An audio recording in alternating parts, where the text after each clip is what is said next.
क्यों रे पुष्पा, अपने बेटे को ये संस्कार देती हो? तुझे पता है तेरा बेटा मेरे छोटे से बेटे को गाली देना सिखा रहा था। आज के बाद तेरा बेटा मेरे बेटे के पास भी दिखा तो उसकी खैर नहीं होगी। इस बार तो तेरे पास आ गई, अगली बार तेरे पास भी नहीं आऊंगी। तेरे बेटे को उधार ही मारूंगी, बता देती हूँ। हाँ क्यों रे राजू, तू गाली दे रहा था? नहीं माँ, मैंने कोई गाली नहीं दी। ये औरत झूठ बोल रही है। इसने मुझे देखा था क्या इसके बेटे को गाली सिखाते हुए, जो यहाँ आ गए मेरी शिकायत करने। ये लड़के मुंह संभाल कर बात कर। देखा पुष्पा, तेरा बेटा मुझे कैसे बात कर रहा है, कितना नालायक है। अरे अपने भाई पवन से कुछ सीख, एक ही घर में रहते हो। फिर भी दोनों भाई में कितना अंतर है। तेरा भाई है जो लोगों की जा जाकर मदद करता है, बड़ों का आदर करता है, बड़ों से कैसे बातें की जाती है, उससे जाके सीख। इतनी छोटी सी उम्र में भी वो बहुत समझदार है और तू बिल्कुल उल्टा है। तुझसे तो बात करना ही बेकार है। तुझे बात करने की तमीज नहीं है। देखा माँ आपने, आपके सामने ये औरत मुझसे कैसे बातें कर रही है और आप कुछ नहीं बोल रही। मैं आपका बेटा हूं ना, आपको मेरी तरफदारी करनी चाहिए ना, न कि इस औरत की बातें सुननी चाहिए।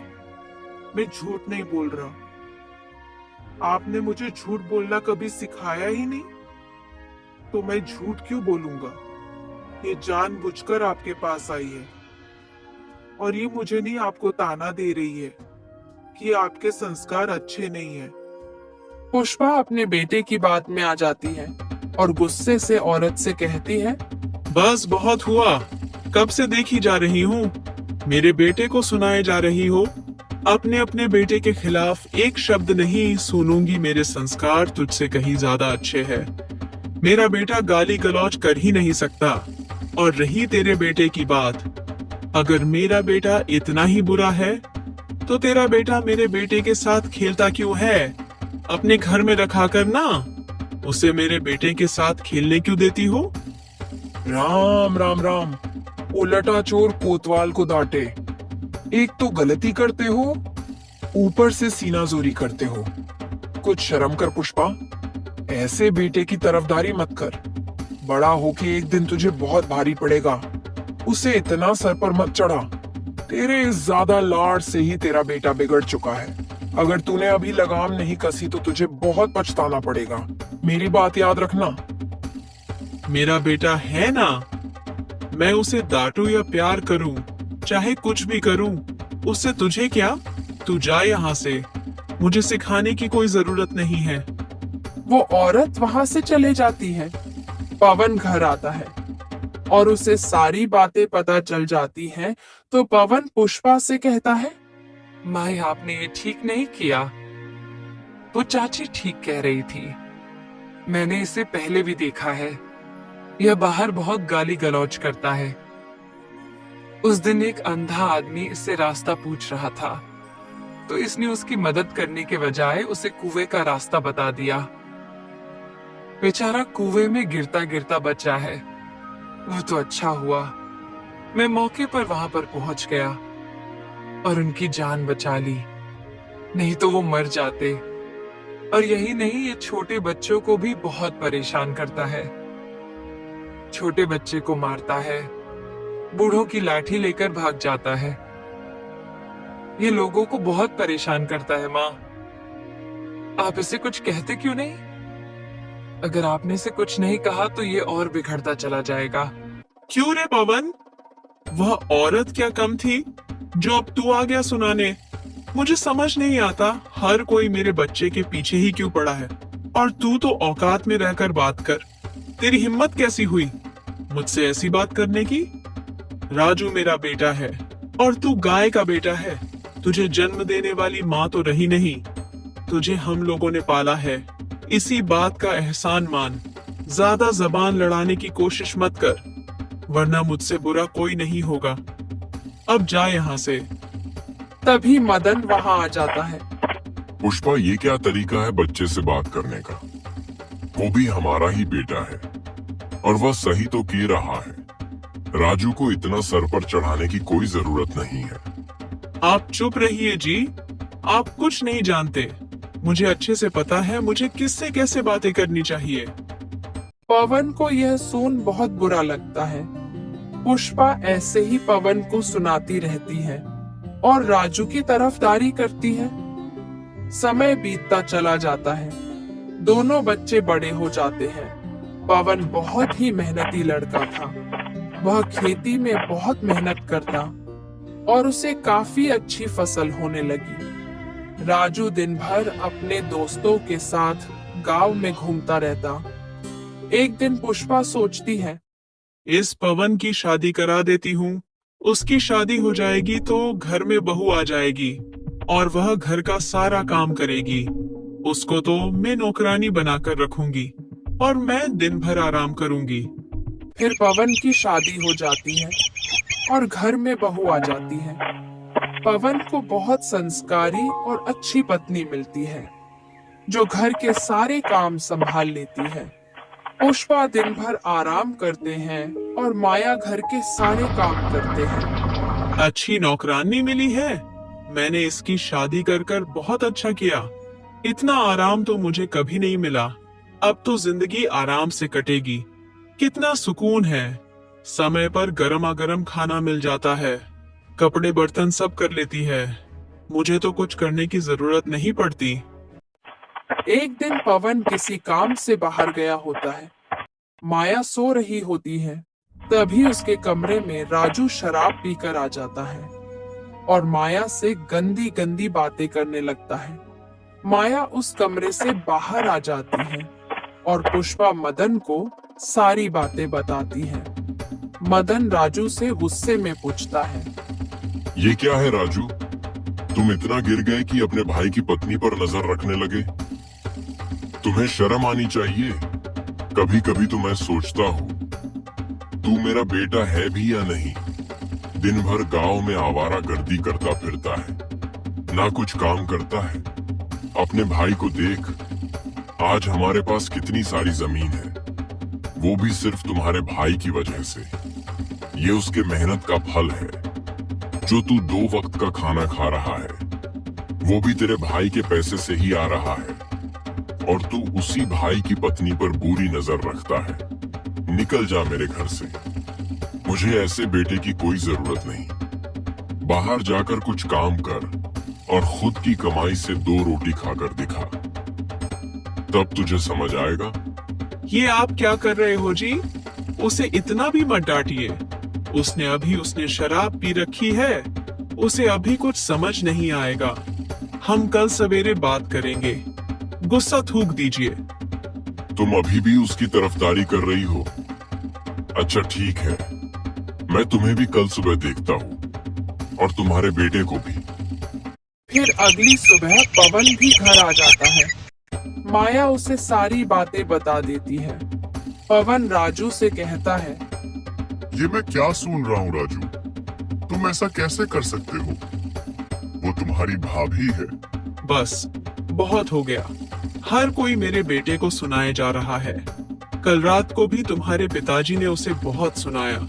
अब तुम आ गए हो उसे सुनाने। और तुम्हें क्या पता? तुम उस वक्त घर भी नहीं थे। तुम्हारे पत्नी ने ही तुम्हारे कान भरे होंगे। और क्या पता, तुम्हारी पत्नी ही उसके ऊपर डोरे डालती होगी। मेरे बेटे को दोष मत दो। ताली एक हाथ से नहीं बजती है। जरूर तुम्हारी पत्नी ने उसे उकसाया होगा, इसीलिए वो तुम्हारे कमरे में गया होगा।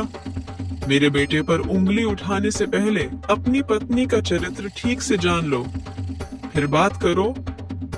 पुष्पा, मुंह संभाल कर बात कर, नहीं तो आज मेरा हाथ उठ जाएगा।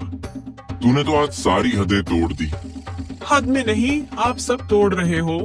जब हो तब मेरे बेटे पर इल्जाम लगाते हो। आपको तो मेरा बेटा अच्छा ही नहीं दिखता। आप सब लोग उसे मार देना चाहते हो क्या? बेचारा कितना सहन करेगा। कभी कोई इल्जाम लगाता है तो कभी कोई। इस पवन की वजह से मेरे बेटे को कोई अच्छा नहीं देखता।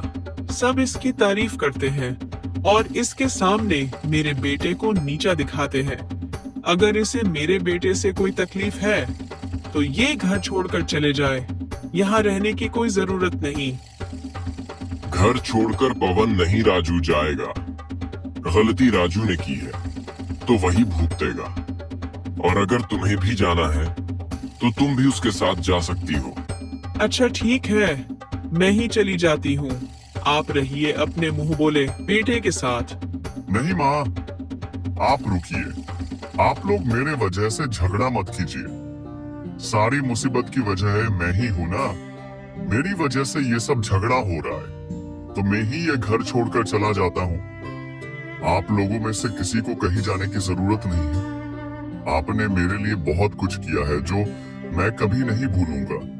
और यह झगड़ा मेरी वजह से हो रहा है, तो मैं इस यहाँ रहकर क्या करूं? मैं ही चला जाता हूँ। नहीं बेटा, ये तुम क्या कह रहे हो? तुम्हें कहीं जाने की कोई जरूरत नहीं। ये घर तुम्हारा है। तुमने मेहनत करके ये सब कुछ पाया है। आज हमारे पास जो भी है तुम्हारी मेहनत की वजह से है बेटा। और तुम ये सब छोड़कर कहाँ जा रहे हो? पिताजी, मुझे कुछ नहीं चाहिए, ना घर ना जमीन। मैं अपने मेहनत के बल पर अपना गुजारा कर लूंगा। मुझे यहाँ से कुछ भी नहीं चाहिए। मैं जा रहा हूँ पिताजी, और मुझे रोकने की कोशिश मत करना। अगर आप घर में शांति चाहते हो तो यही सही रहेगा कि मैं यहाँ से चला जाऊं। और आपको मेरी कसम है, आप मुझे रोकेंगे नहीं। चलता हूँ पिताजी, चलता हूँ माँ। अपना ख्याल रखना। फिर माया और पवन घर छोड़कर चले जाते हैं और एक छोटी सी झोपड़ी में रहने लगते हैं। और पवन मजदूरी करके अपना घर चलाने लगता है। कुछ दिन ऐसे ही बीत जाते हैं। फिर राजू की भी शादी हो जाती है और घर में बहू आ जाती है। राजू की पत्नी बिल्कुल राजू की तरह ही होती है। उसे ना बड़ों का आदर करना आता है, ना उसे बात करने की तमीज होती है। एक दिन पुष्पा अपने बहू से कहती है, बहू, अभी तक खाना नहीं बनाया? मेरे पेट में भूख के मारे दर्द होने लगा है। इतने समय से क्या कर रही हो? देख नहीं रही? मैं आराम कर रही हूँ। मैं तुम्हारी बहू हूँ, कोई नौकरानी नहीं। और कभी कभी तुम भी खाना बना लिया करो। हर वक्त मेरा जी क्यों खाती हो? तुम्हारे हाथ पैर सलामत है ना? खुद भी खाना बना सकती हो? आज मेरी तबीयत मुझे कुछ ठीक नहीं लग रही है, इसलिए मैं सिर्फ आराम करूंगी। खाना तुम बना लो।